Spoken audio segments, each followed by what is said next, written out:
Loué soit Jésus-Christ. Sa paix soit avec vous. Plusieurs personnes refusent d'aller voir un prêtre pour lui demander le pardon de leurs péchés.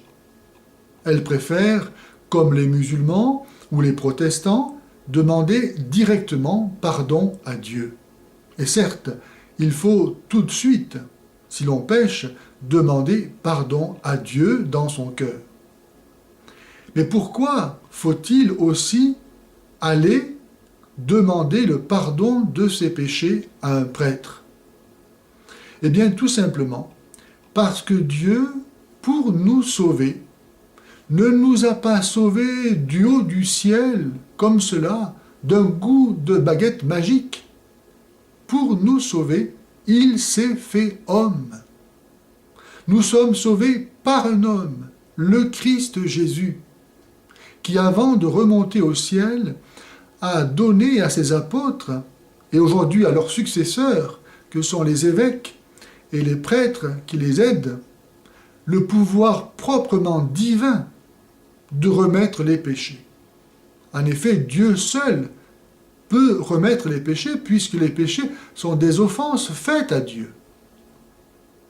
Allez donc demander pardon de ses péchés à un prêtre, c'est dire, moi, je crois que le pardon des péchés nous est donné par un homme, le Christ Jésus, qui aujourd'hui est remonté au ciel, mais a laissé sur terre son Église, et en particulier ses prêtres, pour donner en son nom le pardon des péchés. Ne pas vouloir aller demander le pardon de ses péchés à un prêtre, cela revient à dire, moi, je n'ai pas besoin d'un médiateur entre Dieu et moi. Autrement dit, je n'ai pas besoin de Jésus-Christ. C'est par l'incarnation qui se continue aujourd'hui par l'Église, à travers le monde et jusqu'à la fin du monde, que Jésus donne aujourd'hui le pardon des péchés.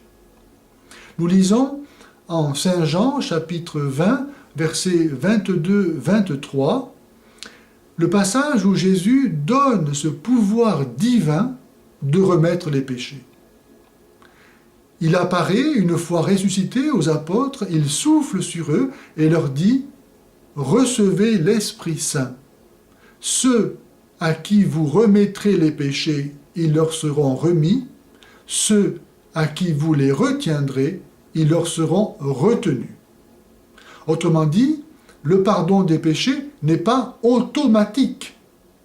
Or, lorsque je demande directement pardon à Dieu de mes péchés, je fais la demande et la réponse. Dieu n'a qu'à pardonner les péchés.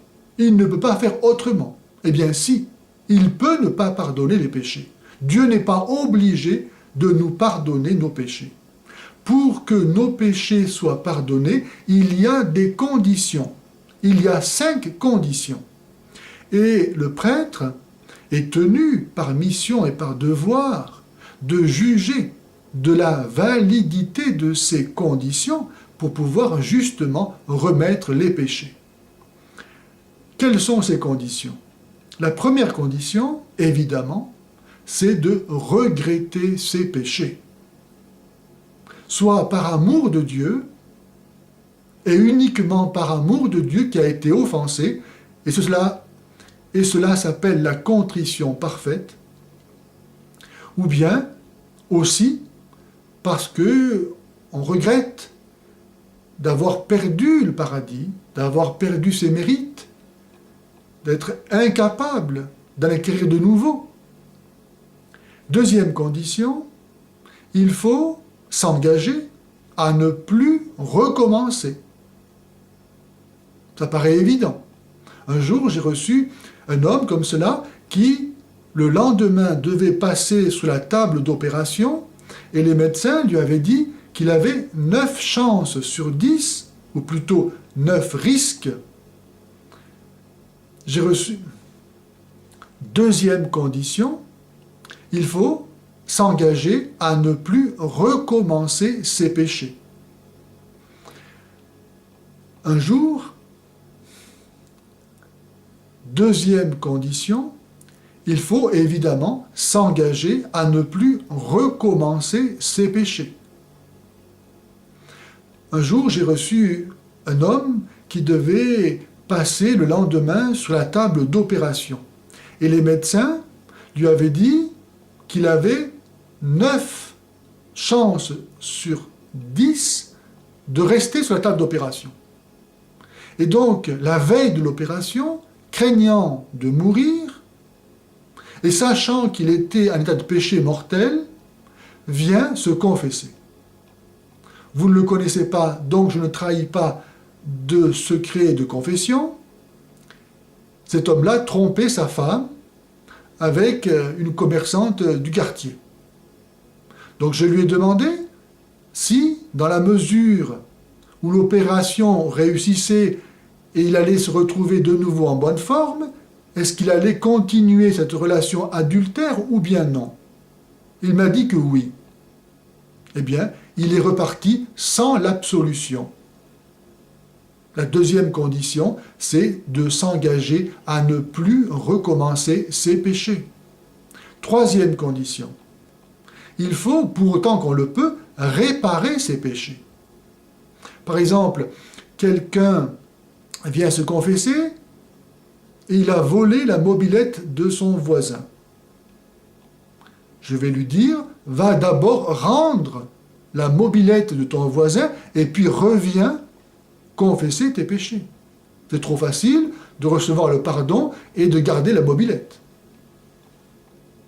Quatrième condition, il faut demander le pardon, il faut avouer son péché.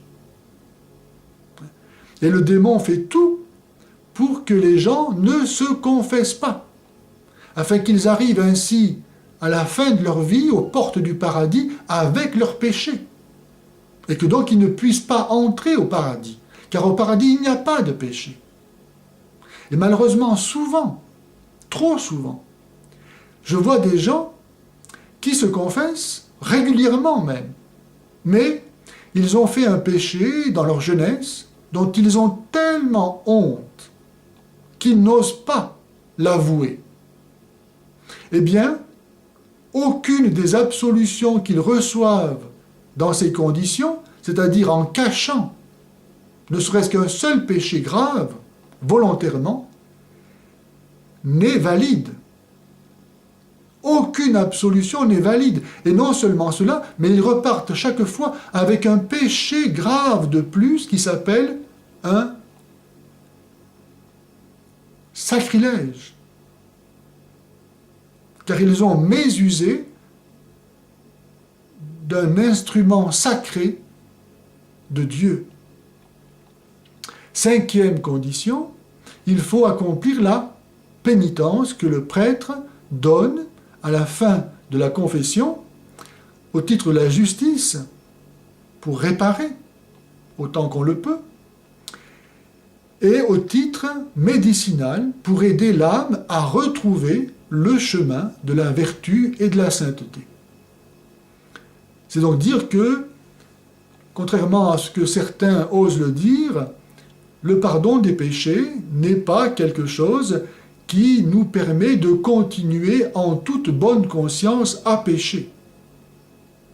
Le sacrement de la pénitence anticipe le jugement dernier, où chacun recevra en fonction du bien qu'il aura fait et du mal qu'il aura fait. Et donc c'est une pure grâce qu'au nom de la miséricorde de Dieu, nous puissions déjà au tribunal de la pénitence, devant le prêtre qui tient la place du juge divin, confesser, demander le pardon de nos péchés, afin qu'ils nous soient pardonnés, effacés, de telle sorte que Dieu ne s'en rappelle plus jamais.